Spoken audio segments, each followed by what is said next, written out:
তফসিল সম্পর্কে যেটা আছে সেটা বলা হচ্ছে যে আমরা চেষ্টা করছি যে ভোট গ্রহণের তারিখের 60 দিন আগে আমরা তফসিল ঘোষণা করব। এখন 60 দিন এইটা আমি বলতে পারি, কিন্তু ভোট গ্রহণের তারিখটা তো আমি জানি না।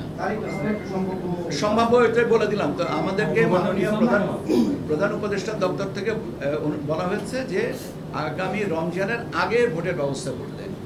এখন আগামী রমজান আমি আমার যদি ভুল না হয়ে থাকে তাহলে 17 বা 18 ফেব্রুয়ারি বা 19 তারিখে এরকম দিকে হবে। কাজে আপনি ওইভাবে আপনি হিসাব করে নিতে পারেন। আমাদেরও হিসাবটা 17 কি 18, কারণ আবার রমজানের সাথে তো চাঁদ দেখার ব্যাপার আছে। কাজে এই মুহূর্তে তো কত তারিখে চাঁদ দেখবো এটা তো বলতে পারছি না। একটু সম্ভাব্য কেন আমি পুরোটাই বলেছি, সম্ভাব্য তো আর কিছু নেই।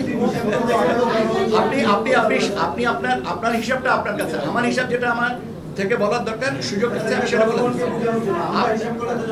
জনগণকে বোঝানোর জন্যই বলেছি। আমি 60 দিন কবে হবে আপনি কি মনে করেছেন? আপনার প্রশ্নের কারণটা আমি বুঝিনি। আপনাদেরকে ধন্যবাদ।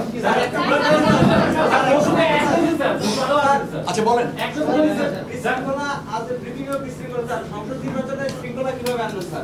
আমি তো আজকে কোনো বিশৃঙ্খলা দেখিনি।